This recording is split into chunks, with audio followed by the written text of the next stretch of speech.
Welcome everyone. Apologies for the late broadcast.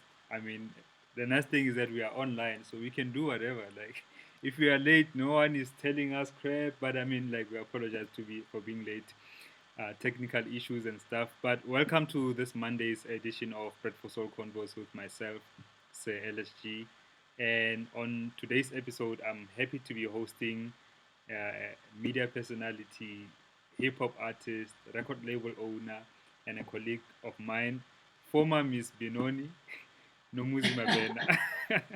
Welcome. How are you? Still Miss Benoni. I will forever be Miss Benoni. Okay? Remove the former immediately. How are you? How are you this morning? Yeah, how are you? I'm great, thanks. Thank you for doing this with us, eh? It's all good, man. Anytime. For sure. And I mean, for many years, there seemed to be some secrecy, as to how one can make it into the industry, especially with regards to information as well as knowledge. And I'm so happy that in recent years that is changing, quite rapidly. We see information being given, information being made available, and I think with this show, for me, what I want to do is create an environment where people are not succeeding because of lack of information, but it's rather information is there. It's up to you. Like, are you talented? Are you passionate enough? Do you have the drive for it? But it's not because you lack information, and that's why I do these convos. And I want to know from you, like, I love how you've grown from the talent show, the talent set show in 2012, to now being one of the most influential personalities in the SA entertainment industry. Um, and a lot of things have happened in between those two periods. But I want to know, are there any disadvantages of being um, so young in the industry and being a child star? I think like everything in life, yes and no.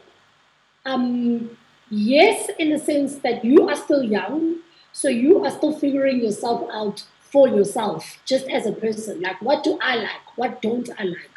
What kind of people am I trying to hang out with? Like there's so many questions that you're just still trying to answer for yourself as a person. But the minute you're in the industry, you constantly have to think about not only yourself, but your personal brand and also all the brands that you're affiliated to and represent. And a lot of the time, those brands are a lot further than you are in life. So you have to almost catch up, which kind of, I wouldn't say it stunts your growth, but it doesn't make it normal. Do you know what I mean? And sometimes it can be great and you can thrive and you can actually become an amazing person, which is usually the case. But sometimes it can be like really scary. It can be dark. It can lead to anxiety, depression, addiction, like all these things that you probably didn't even know about before you came into the industry. So it's so important to truly have a sense of self while trying to figure out who you want to be in the public. I think that's a disadvantage. An advantage is that you're new, you are fresh, you are something we haven't seen before. You're younger, you don't have as much experience, so you're willing to do more. Which sometimes people can get exploited, but if anything, if you use it wisely, you will learn a lot. Yeah. You're not stuck in your ways, so you're open to transformation. Um, I love being young in the industry. Honestly, it was like my party trick. Like, how old are you? 19. Ah, that's crazy. Like, it was amazing. Like, now I'm 27 and I meet people who are my age just starting out. I'm like, you're 21? That's crazy to me, you know? Yeah. So, yeah, it's like anything in life, there's pros and cons. Sure. And but what are some of the things that you did? Because I know besides the talent search show and being on TV, there are you were in events, if I'm not mistaken. Like you did some eventing. Yeah, I worked for a guy called Makosini, and him and DJ Capital had a company called Foreplay Media, and they basically used to do student events. Your O weeks. They used to also do nightclubs. They did like the bank, um, ALS. Before it was where Icon, when Icon was still where Black Door is now. They did all of those kind of events. This was 2011, 2012, when I was literally, I had just moved to Joburg, so I was just trying to like figure myself out. And I'm really glad that I did that.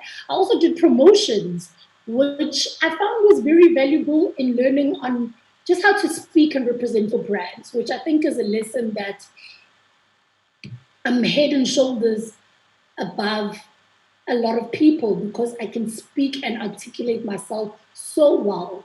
It's something that's not to be taken for granted. Like being able to speak and articulate your ideas to people is so important. And when you can share a vision with brand managers and brand directors and stuff, you'll definitely go further. So I did promotions for like Jägermeister.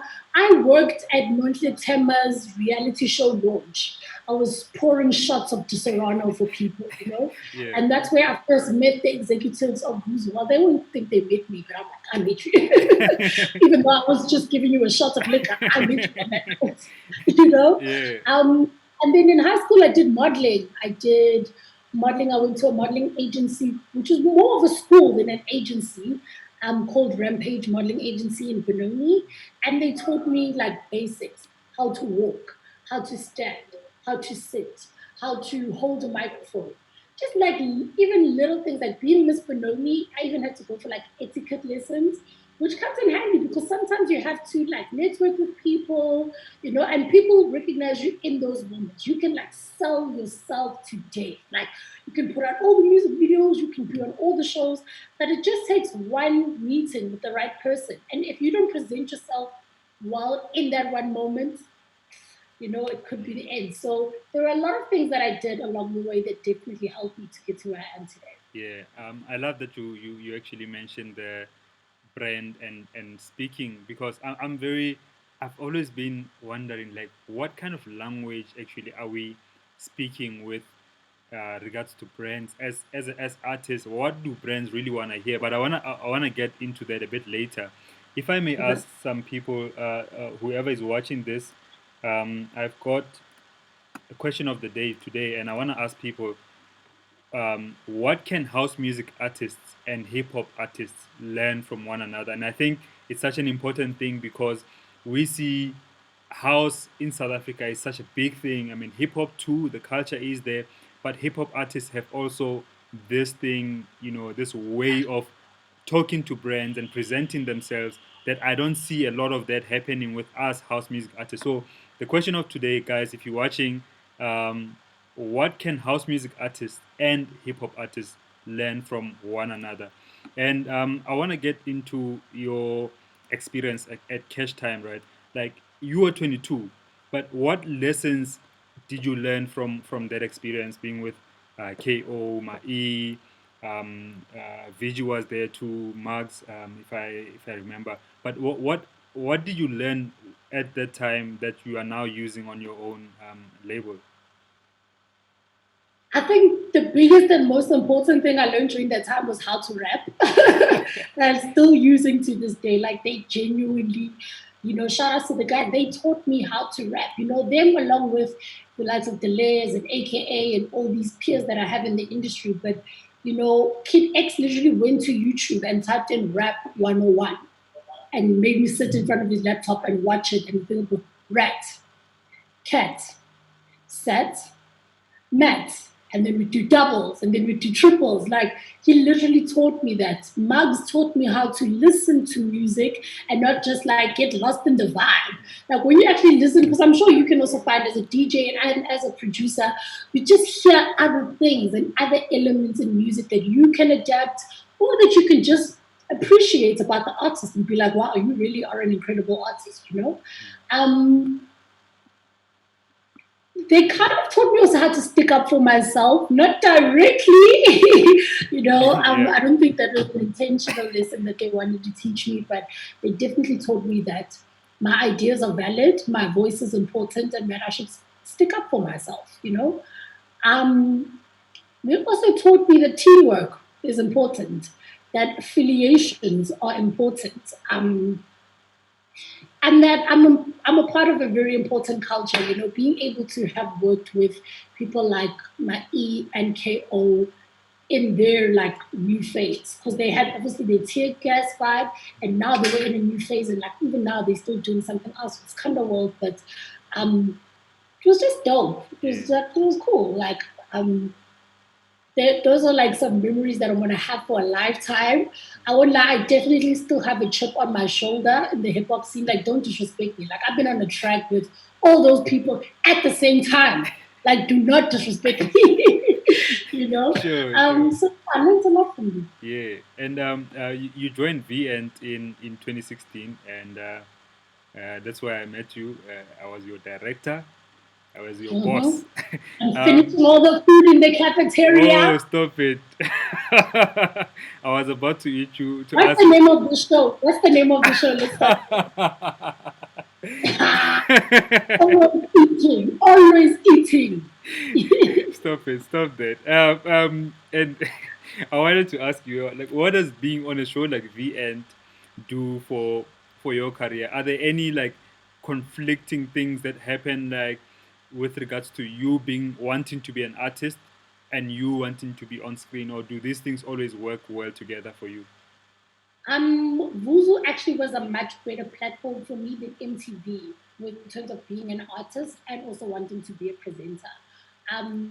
Because you work at a music channel and then people see your music videos on the channel because your music is good. But then they're like, no, there's favoritism, and then the channel also starts to feel some type of a way because they don't want other artists to feel like they favoring me. And at the time when I worked at MTV, Cash Time was shit fucking hot. Like we could have dropped Old MacDonald Had a Farm. As long as it had Cash Time 24 live at the top of it, it was a bad. Like Cash Time was hot. So I think a lot of people were in their feelings about it and they thought, no, we're only getting all this love because I work at the channel and or whatever the case may be. So I was quite happy to move on to Vuzu, simply because it wasn't a music channel. That means I could still shine. Also, why I really wanted to go was I just needed the technical challenge. I was so comfortable in my space as a presenter on MTV. Like I had done it all. I had traveled the world.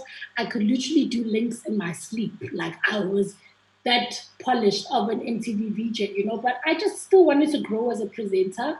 And at the time, Vuzu was 5 days a week live television on the pulse of entertainment culture.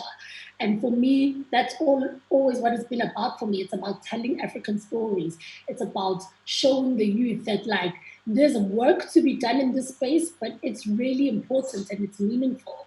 And I don't think there was anybody that was doing it like Vuzu.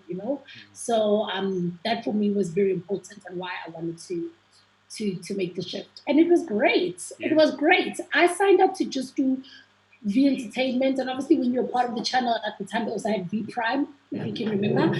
So I signed up for that, but obviously they really got familiar with me and they liked me. I ended up doing V Table, and then I also ended up doing The Drop on Channel O. Yeah. Which was a lot more presenting than I wanted to do initially. But I must say that having all of those checks at the end of the month really allowed me to just throw myself into being a creative, throw myself into being an artist, because there's nothing better than financial security as an artist. It gives you peace of mind. You can create freely. You are not afraid to try new things. You can invest in yourself, which is great. So it was an incredible move at the time. I was like, I think that if we ever writing a book on how to move in the game, that definitely needs to be a chapter, because top level. Top level for me too. I mean, like being, I was at the time there were two of us, myself and well three became three, but it was myself and Jabulo and Mandla as well. But we had one of the youngest crews at the whole Mnet building, and to be a director of such a show like V Entertainment and Channel O's Turn Up was such a dope thing for me to be part of. Like I'm just when it ended, I was like, then how do we stop this moving thing? Anyway, Yeah. yeah. I want to ask you about this. There's so much scrutiny when it comes to rappers who are female, and you guys are forever being put against one another. And I guess like that's the nature of rap and as it is. But how far are we from a point where we will stop saying female rappers?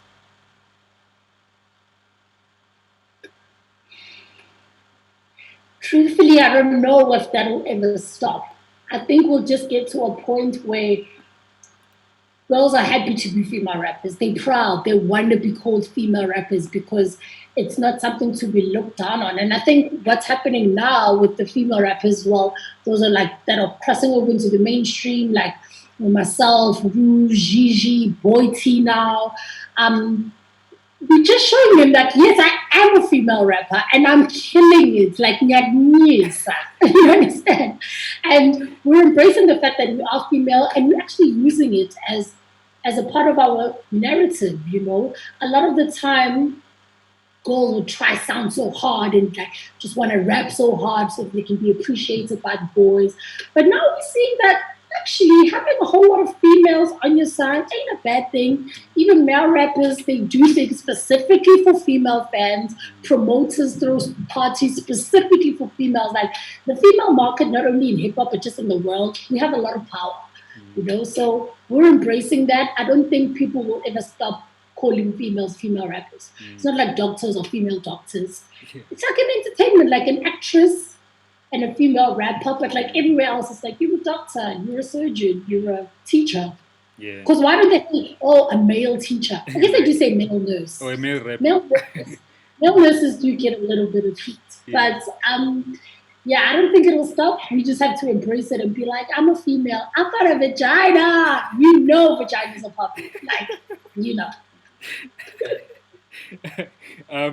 Well, check. I really love how you actually embrace that fact. There are a lot of DJs, especially within our house music scene, in hip hop too. Like Miss Cosmo is one of them.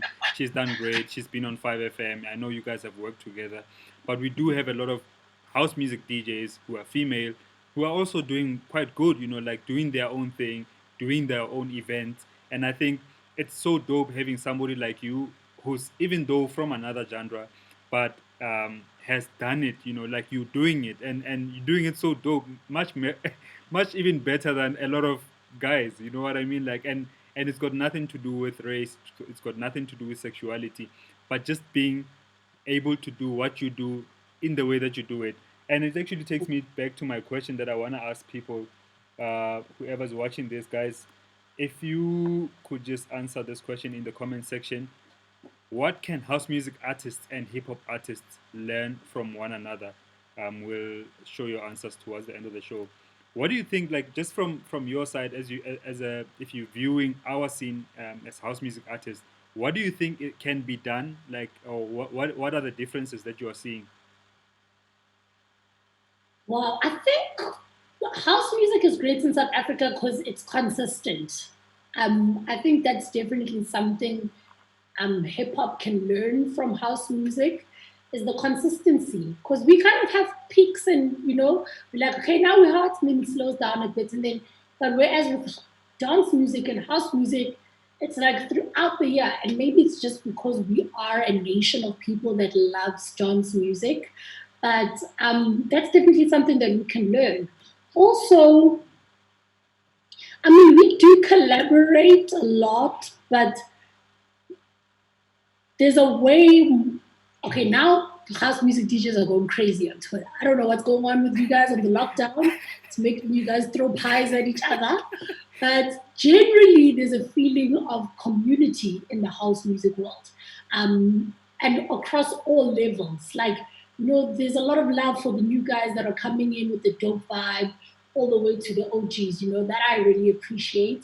Whereas in hip hop, we really like to segregate each other. Like I've never really heard, let's take Durban Gogo for instance. She's a fairly new DJ in the scene, but she's not like new. Like I don't see that on her. Whereas a hip hop artist that's coming in, they are instantly classified as new wave. You are new, you are young, like Melale. Do you know what I Yeah, mean? yeah, So I think if we could all integrate a bit more like they do in the household, that would be a lot better. yeah. Um, we got all the swag though. I won't lie. When it comes to aesthetics, very, very important. Because let's be honest, you guys are not walking in your music videos anymore, and that's kind of thanks to your affiliation with hip hop artists. Because we've showed you guys, it's all right, man. Tagi swagger, man. Tagama aesthetic. Give us a storyline. Do something. Um, I think also when it comes to branding, I think we're kind of evenly matched in the sense that house artists, this is just my thinking, I don't know, you can confirm. House artists who are signing deals seem to be getting their worth a lot more than like in the hip hop world. A lot of deals in the hip hop world are presented as opportunities, and we do a lot of things for the culture. Like in house, when you do something for the culture, you like playing at Coachella. Do you know what I mean? In house, when you do something for the culture, you like DJ Tira throwing that Durban rocks twice a year, all the time. That's for the culture in house. Whereas with us, we do a lot of things like for the culture. And I think it's because we want to be the first. And you guys have been doing it for long. House music has been around for long. So you're a lot further than we are in hip hop. But we're very stuck on like firsts. We want to be the first, the first, the first. Mm. And it's like, nah, the first ain't good enough. Like we should be doing that more regularly. Sure, So sure. yeah, there's two sides to it. For sure. I'm glad that you mentioned fashion and swag. You are obviously big on that, on style. And that might be a personal thing, but what does it actually do for an artist and for the brand of the artist to be, to take fashion as seriously as you do? Think about it like food. If somebody puts a plate in front of you, or let's say we go into a buffet, and it's your choice, you can dish up for yourself or not. And you get to the buffet and the food just looks dry. It looks like, like it looks cold. Like, do you know what I mean? Maybe you give it a chance and you touch the thing and it's cold. You try to smell it, it doesn't smell good. Are you gonna eat that food, or are you just gonna say it's okay? Like I ate before I came, and you're just gonna stick to what you know because you ate before you came, right? it's exactly the same. Like if it looks appealing, people are gonna be more appealed to you, you know? And that doesn't necessarily mean look good in the sense of your bucket hat perfectly matches your jacket and it's Gucci and it's no, it doesn't need to be that. It's just about taking yourself seriously and presenting yourself. You know, that same thing our grannies and our school teachers used to teach us. It's cleanliness is next to godliness. It's actually a sign of respect for yourself. You know what I mean? Yeah, it's just appealing to people. You know, I know a lot of brands who have worked with me simply because they know that I show up on time and I look good and I get the job done. You know, sometimes when they meeting me for the first time, they don't know it's a cash time and then this and then that and it's so deep. They don't know all of that stuff. All they know is she looks good and she gets the job done, so we're gonna go with her. So yeah, Yeah, and how does actually, if we get to talk about brands, how do I mean you've worked with a lot of brands, VW, the campaign that you did with them, which is one that I like was a bit extreme, not a bit, it was quite extreme, but what but extreme? It's well, a level 10 extreme meter. Yeah. it is, and then I mean like, but it was necessary as well. Um, and you also did something with Steve Madden, the shoe brand. How do these collaborations actually come about? Is it like your idea and you hitting up the brand, or how does it work? It's a bit of both, and the conversation with brands is very broad. You know, also obviously having Smuda as my manager and as my partner in life has taught me a lot because he runs an agency called SPR Projects, and right now they're doing a lot of media buying for content. And for me, I'm like, I wish I had a property that I could sell right now. Do you know what I mean? Because a lot of people are gonna start making money of this. Like if you look at what Major League has done with Sminoff and their balcony mixes. That's not your typical brand association in the sense that major league DJs are now advocates for Smirnoff, but Smirnoff is actually coming to them and saying, hey guys, we see you've got eyes on your platform. It might be a bit too expensive for us to get you guys as individuals, but can we plug into your platform? So that's really dope. Media buying right now in these days is a very, very big thing. So I would encourage a lot of people start your own platform, whether it's on Facebook Live, whether it's on YouTube, whether it's on Instagram Live.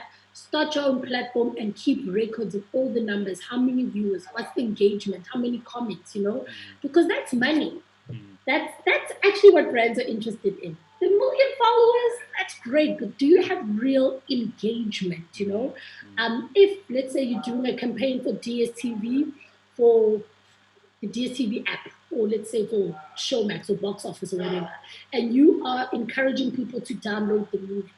Is it enough for you as Moozzlie to get paid 100,000 Rand to just post this thing once? mm, Or when DSTV goes back, when they check the numbers, are people downloading the movie?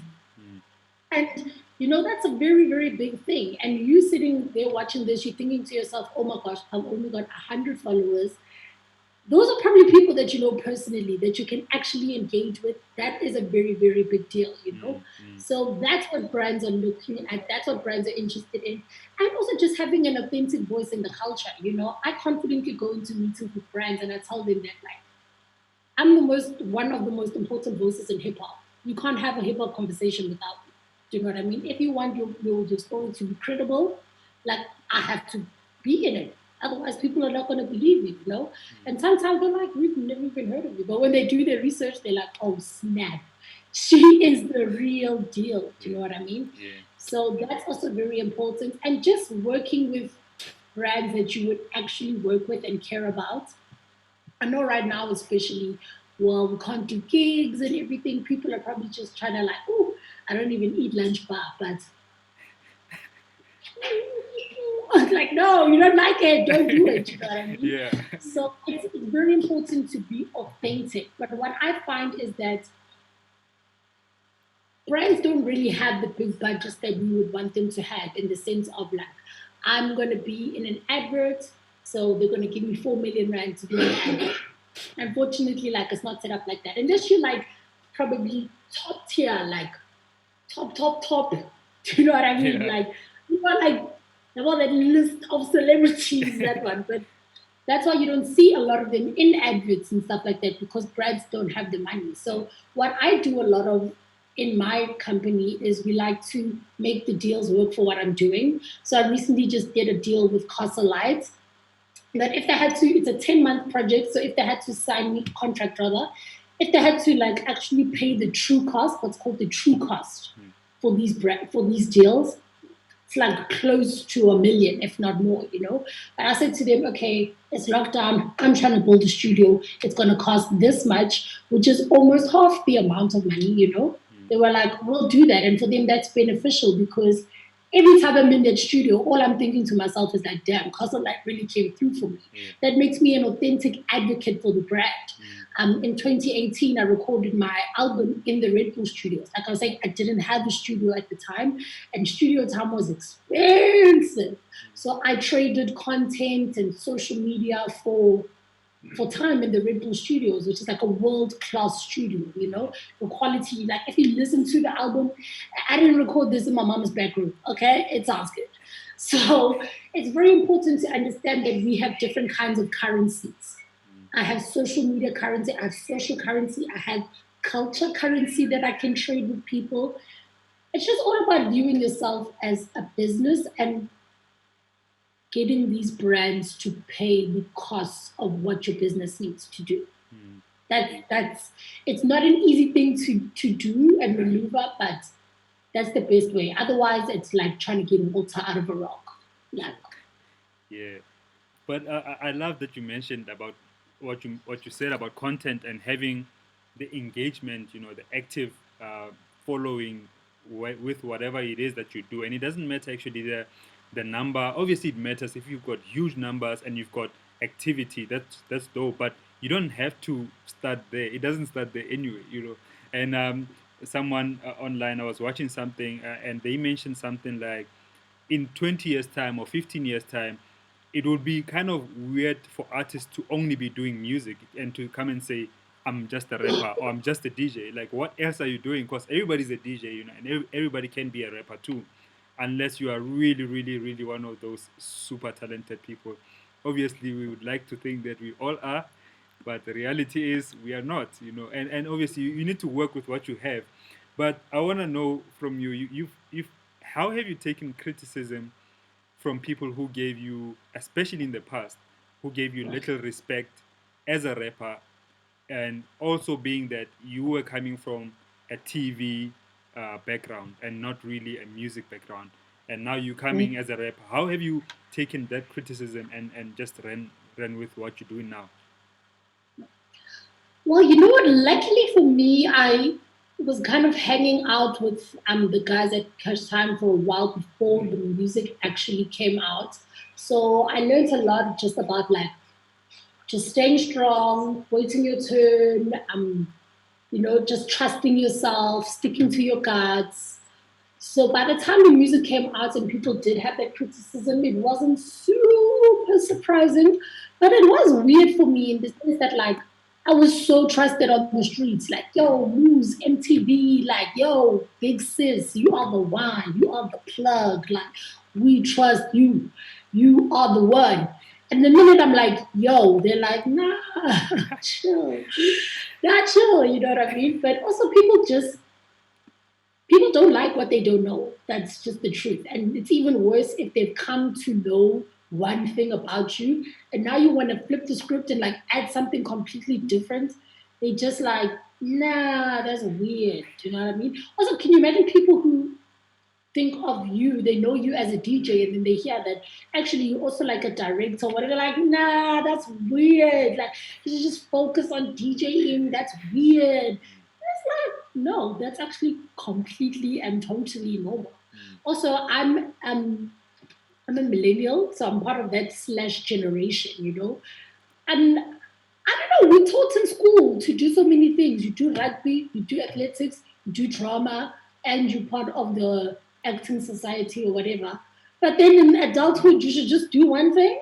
It's like, that doesn't really make sense to me. Sure, sure.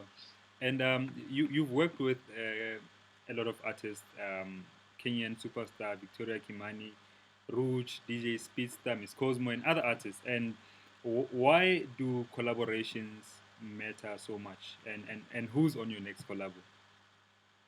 Ooh. Collaborations matter so much because we're stronger together. Do you know what I mean? Two heads are better than one. Three heads are way better than one. And when it comes to making music, just having a lot of pure energies makes the thing flow and makes it good. So that's very important. Also, I would say in particular with DJs, why those collaborations are important is that DJs get a lot further than you do as a rapper. They go to like so many more parties. They play at different venues across the country. So they are really great to help spread your story. You know, they will help if you're like stuck in the north and everybody at Rockets is jamming your stuff, that's great. But when Miss Cosmo takes your song to Karankua and DJ Spisa plays it in Matatiela, it's like it gets you further and it casts the net wider, you know. So that's also another thing. And it's even like doing collaborations with bigger artists. It's like you can plug into their fan base, you know. It's almost like a cosign. They give you credibility. So yeah, like it's just like about working with people sticking together. It's like what we were trying to do, the cross posting. You know, it's Yeah, just like the wider the story can go, the better. yeah, and And who's on my next collaboration? yeah.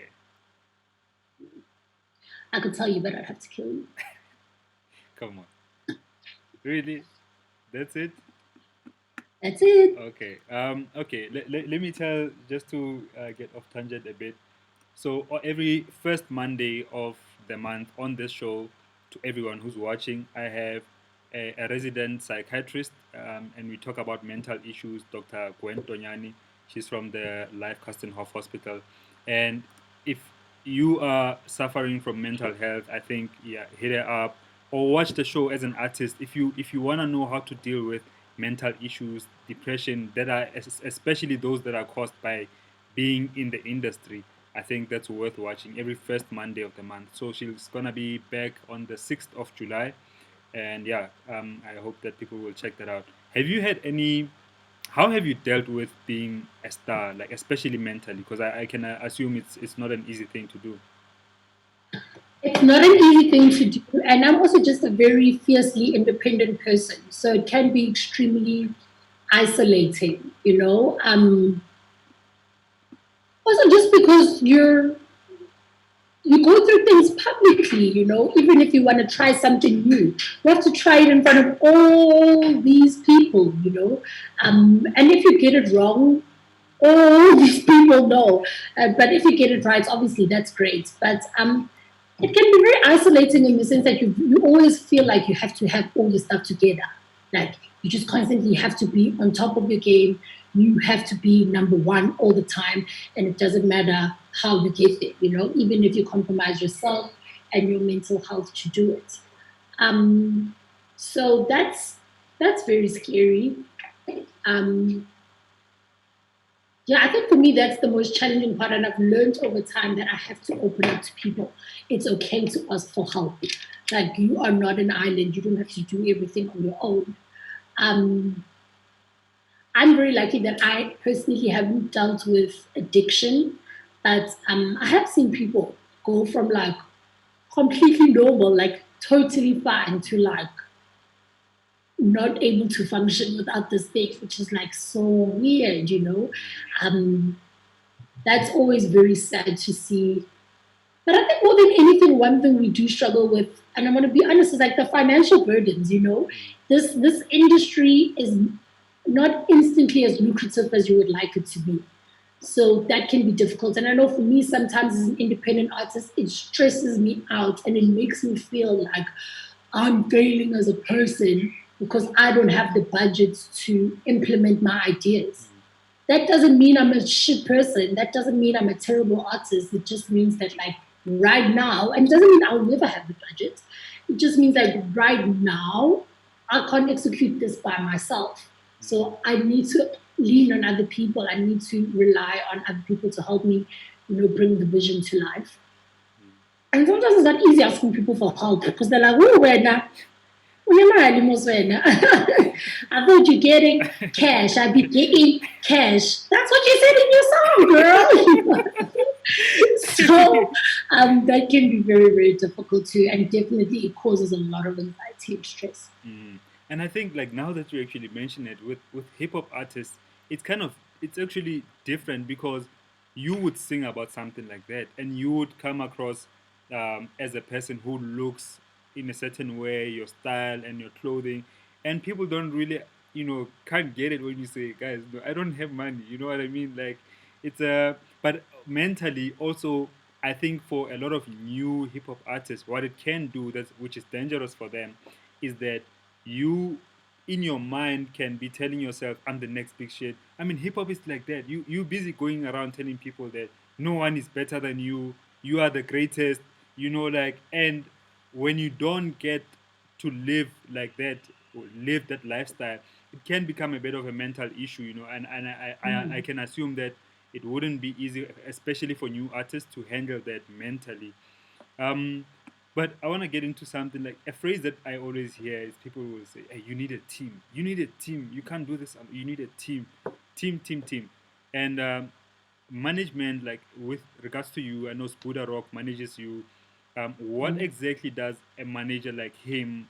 What is his role in your career? So Buddha, he kind of runs the daily functions of my record label in the sense of just making sure as an artist I'm meeting my goals. We obviously have Dinero who helps more on the admin side. Um, but Smuda's kind of like the business mind. I'm like, yo, I want to record an album and it's going to be called Victory and it's going to be about winning and I want to work with these artists and this is what I'm going to do. Smuda helps me make that a real thing. He helps me take it out of my head and like set dates and timelines and goals and make it a real thing. He also helps me financially plan, what it is that I want to do. He's not responsible for the finances. I think this is what a lot of artists get wrong. They want a manager, and the manager must now pay for the video and do this and do that. But actually, like when you manage an artist, they almost become like your child. I'm Spuda's girlfriend, so I think it's easy for him to instantly like go into that overprotective mode. But it's really, really, it's quite a daunting task. But he's not responsible for me. Like he's not responsible for me shooting a music video. Like he can help me go and get budget, but ultimately, like I, as an artist, am the one who's responsible for making revenue in the company. So he also helps me a lot with brands in terms of like if I have ideas that need funding, he can help me go and shop those ideas, or because he has relationships with brands and he's a part of managing a lot of influencer campaigns, he's able to like plug me in those spaces where it is relevant. Um, yeah, he also helps me with the music just because I trust his ear a lot. He will help me reach out to producers if I don't already have a personal connection with them. Like he helped me get Zuchi Coke Dope on my latest single that I just dropped called I'm a Star. Um, yeah, he like manages situations. Sure. And I mean, like you mentioned that you guys are girlfriend and boyfriend, KISSING. How do you guys balance? How do you guys balance the relationship and work vibe? Like, does that ever? I mean, I'm in the same situation with my partner because we do the show together, but she also does a lot of other stuff for me and my brand. But how do you manage that, like work and now girlfriend and boyfriend? Ooh, it's so difficult. And Spoon is one of those people whose mind is always working. Like it can be like 11 o'clock and he'll like say something, and then like 2 days later he'll be like, "Did you do that thing?" I'm like, "No, you have to like tell me formally. Like, can't just tell me in the middle of the night." You know what I mean? So I enjoy it because our visions are so aligned.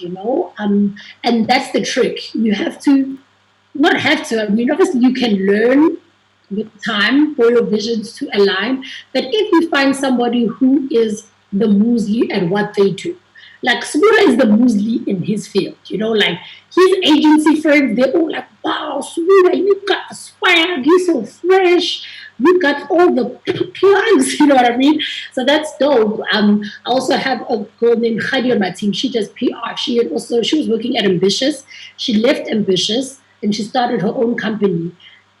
She's amazing what she's doing. Do you know what I mean? And she does stuff for like Shekinah, for Rolene. She's really plugged herself in a really cool space. So what you need to do is find people who were gonna do it whether you were there or not. You know, and that's not easy because a lot of times abantu bafundile, they went to school for PR, so you should be paying them.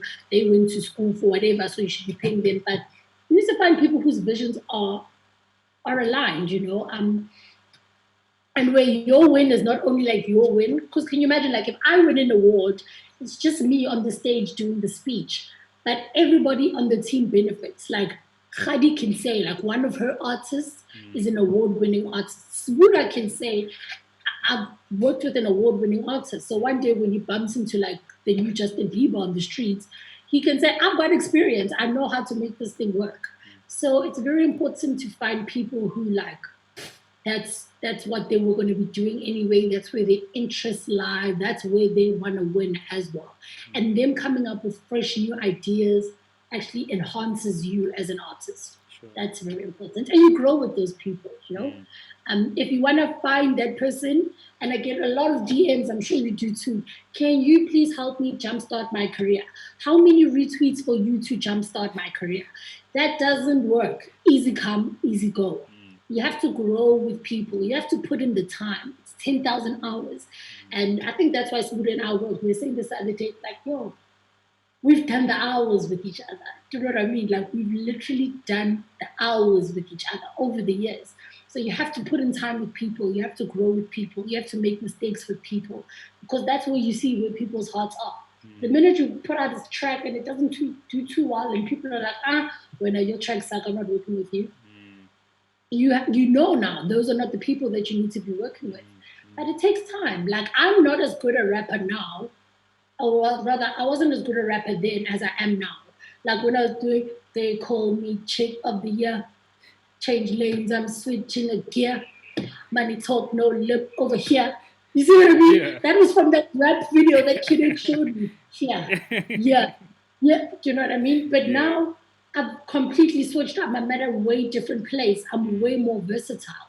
But Smuda had to believe in me. You know what I mean? He had to put in the time. He had to allow me to grow as an artist.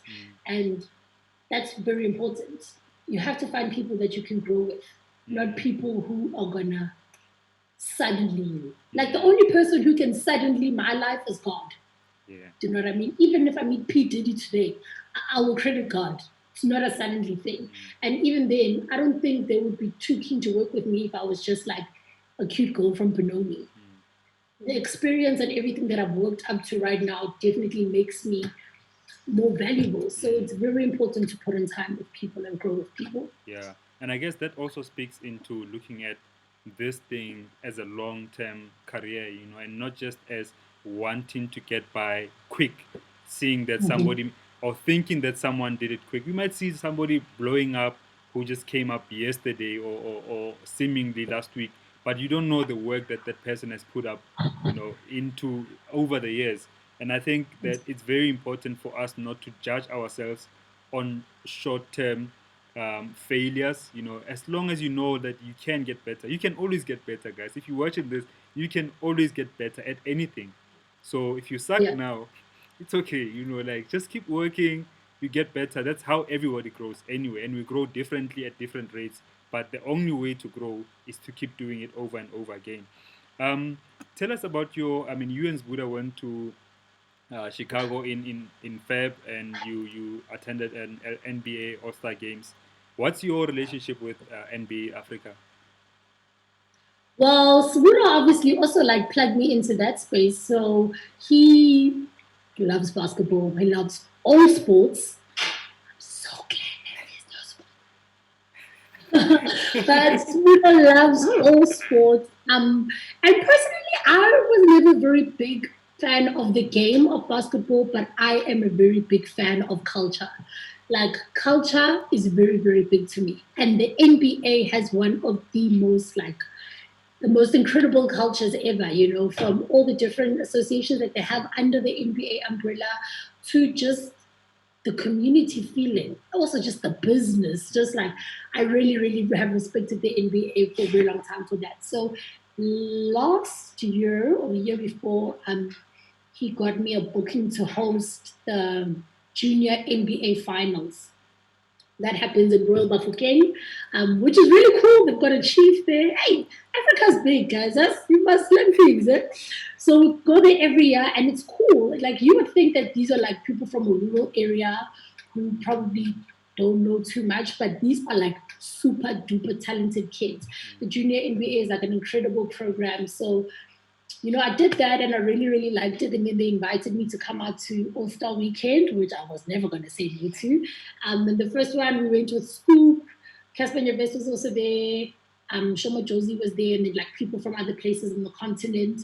So it's basically just about like helping tell the story here in Africa, because I think a lot of us think that NBA or basketball is like an American thing, but they actually do have really dope programs on the continent.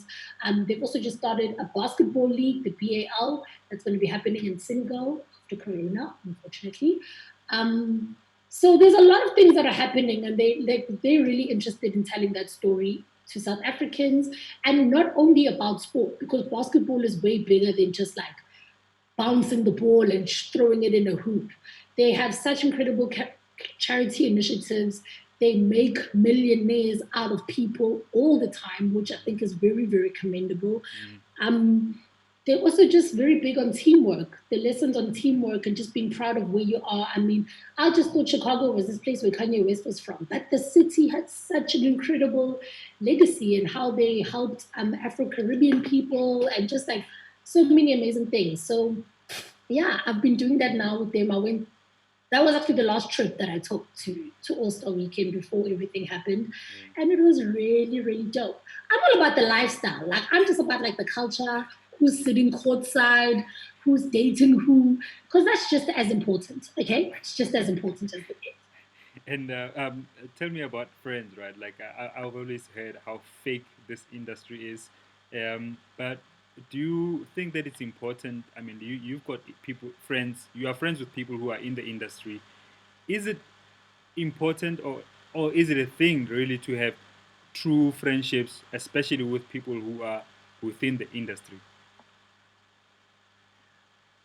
I mean, will you die if you're not friends with all the girls in the game and you just go to set, do your links, and then go home? Go to set, do your links, and then go home?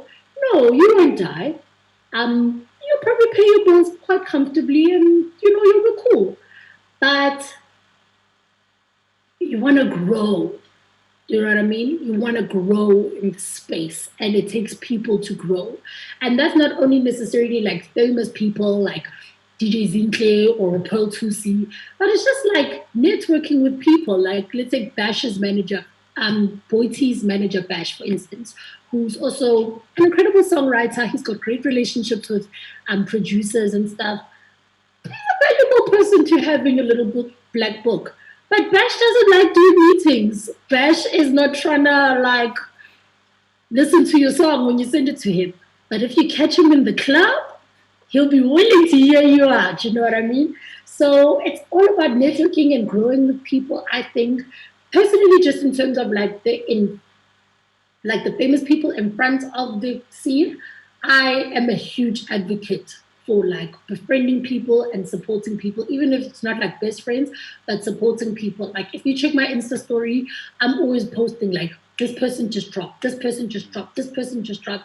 And Zika once asked me like, dude, why do you keep posting cool stuff? Like they never repost your stuff. Like, why do this? I'm like, it doesn't matter how they support me. I'm supporting my industry. It's bigger than just supporting them. If I can show my followers that, hey, this industry is growing, look at deals that people are signing, look at magazines that people are covering, look at the things that people are doing, it goes to show them that, wow, okay, the industry is big. And you are also making an impact in that bigness, which means you're also a dope person. Do you know what I mean? So it's great to tell that other story, but it's actually about like plugging into you. For me, it's like I do support a lot of people, I won't lie, but I'm also just like doing it for myself in the sense that, like, yo, if you're growing, if you're shining, it means the industry is growing, which means there's more space for me to grow. Yeah. And that's very important. Also, just like, I've got 1 million followers, that seems like a lot, but Zinke's got 3 million followers. You know what I mean? Yeah. And her followers are like another kind of followers. They are crazy. They are like, they will, hey, they are manic. You know what I mean? My followers, they're like me. They're cool. Their aim is not to sweat. You know what I mean? They'll pray for you from far, but they're probably not gonna like. You know what I mean? But Zinka's followers are like hectic, you know? And then Pearl's got followers all over the continent, you know? She's made people in America. So it's just like really good to have a wide variety of people that you can tell your story to. It's great for the industry and it's great for you. Yeah, and actually, it's a good thing that you mentioned Zintle because she's, in a way, not in a way, but she is from my scene. You know, like in her beginning, Zintle was a deep house DJ. She used to play soulful house music. You know, and I'm glad that to see somebody like that growing in the way that she did. She's done so much. Can you please hook us up with Zintle to be on the show? Let's talk about that. I mean, we kind of look the same, so can't you just say it was her and No, it'll just be me? you know the DJ. What can you play vinyl, comrade? No, you cannot. Okay, I'm gonna talk to her for you. How's about that? Dope, dope. Thank you so much. And I want to ask you about fitness. How do you manage to stay so fit, even though you eat everything? Like you eat a lot. Those are the forks and knives that I use. Big forks and knives. I can eat all the food. um, I started working out last year in June when I was getting ready for Castle Light Unlocks, and I've kind of like been at it ever since. I'm not a super fitness freak where I'm like every day. I'm more of like a toning. You know, I like to do glutes. I like to do abs. You know, um, but for me, it's about more the mind. I'm obviously trying to get a 6 pack, which is like really, really important, but it's very great for the way that you think in your mind and just getting your body working, getting the oxygen pumping to your brain so that you can use it to its full capacity. It's a lot more than just the physical element, you know.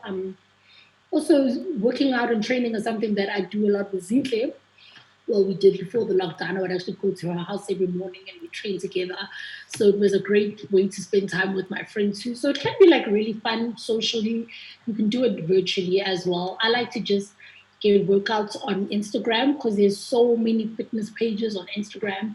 So basically, just get them on Instagram, try myself out, you know, dedicate an hour and a half in the morning. Yeah, and it's great. Cool. Do you have your phone with you? I do. I want to send you this picture that I would like us to talk about. It's a segment called "Explain This Picture." What was happening on this picture? Ah, I love this picture. This is such a cute picture. This was at the SA Hip Hop Awards in 2018, and I had just won the award for Best Female Artist, which is like a super big deal. Um, and this was just not even a big moment for me, but just for my team because we had to do so much to get my album done. Like we had to finesse the whole world to get my album done. So this was just like a really, really great moment. You can see I'm super excited. Yeah, and there's another picture that I'm sending to you now. Explain this picture. Okay, this picture is me and Somizi on set of the new V Entertainment. You and I met on the old V Entertainment. So this is the new V Entertainment. Um, yeah, clearly we were just dancing and having a good time. This is really just me trying to match his energy, which it felt like I was just trying to do a lot because Somizi is a big burst of energy and enthusiasm. And what's so hilarious about him is like probably right before this, he was like just on the phone with Mohale, just like, okay, cool. Yeah, sing your shoes, okay. And literally they counted like three, two, and as they say, one, he'll put down his phone, and I'm like, yeah! I'm like, oh, my brother, now I have to like catch up with him, you know? So yeah, I had a lot of fun working with Somizi though. He was amazing. And dope. Like one more picture before we close. This picture here. Explain this picture. Ooh, hey, this is a picture you wish you were in, nah? No, Giving you FOMO. not really. FOMO. Giving you FOMO. Don't lie. Don't lie. Don't lie. Okay, maybe Um, because of Zintle, yes. I do love Zinke. Hey? I would lie. She's pretty dope. She's quite a dope person. This is me, Zintle, and Black Coffee. I had just interviewed Black Coffee at a record store, which is actually the second interview I'd done with him. When I worked at MTV, I interviewed him at a record store as well, or a vinyl. They're called records, right? Yeah. Vinyl. You can say record. You can say I was record. born in 1992, and I'm not a house DJ, so you know. So yeah, so we did another one recently for V Entertainment. I think this is just before Music is King, which is dope. And we all happen to be wearing jeans and white tops, which we didn't plan. It was in Limina, obviously, to do the interview. So we were like, hey, we'll just the same. Let's take a picture. So we took a picture. Nice. I actually have him on the show tomorrow. So guys, if you're watching, watch out for that special interview with Black Coffee. And I say special because it's a 2 hour long interview, and I hope that you guys will watch that tomorrow 9 a.m. live right on the Sir LSG page, Best Beats TV page, and hopefully the DJ Black Coffee page as well. Mostly, if you could change anything, if you had the power to influence or change anything with regards to South African music and the industry, what would you do? I would want everybody to get paid the money that they deserve. Like that's a very big thing for me. Like, and Smuda and I really have been talking seriously about this, and we're on an active mission to become super, super rich so that we can implement change. It's quite sad that even just a whole bunch of us standing up together and talking, and even seeing this now with the whole Black Lives Matter movement, the whole world will be on strike and still things will not change. Only people with real money and real influence can like lobby laws and make things change. So that's definitely something I want to do, even if I don't do it now. I feel like that might even be my greatest calling. I feel like I'm supposed to be this super big rapper when in actual fact maybe I'm just going to be one of the executives that change the game. I think that's so important, man. Because then the industry grows. When there's more money, the economy is bigger, and more things can happen. We don't have to keep things so niche and so slow and finesse it into it's just a core team. Like no, we should be opening it up to more people. And this is not open up the industry in the sense of like give new actors an opportunity. Because like what are the old actors supposed to do? Not work. That doesn't make sense. But if there's more money in the industry, there can be more shows in the industry and different kind of shows where everybody is working. So yeah, I would really, really love to get it to a point where true cost is real cost. Dope. I love this so much. Anyway, thank you so much for doing this, Nomuzi. I really appreciate it, and taking your time, sharing your experiences and knowledge. I think you are definitely an inspiration, well, to me, and I'm sure to many other people, especially the ladies, that you can do it. It can be done, and you are definitely an example of that. So thank you so much for doing this.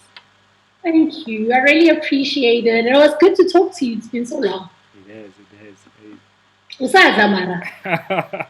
I knew you were gonna ask that. No, man, I'm on a diet. I'm on a strict diet, and I can see I've lost weight. What are you laughing? I'm dead. I'm dead. Oh, gosh. Anyway, cool. So I mean, you can check this on your page, and to everybody who's watching this, guys, share the video, tag somebody who might learn from it, and let's all stay creative. Peace, Nomuzi. Thank you so much. This is dope. Thank you. Cheers.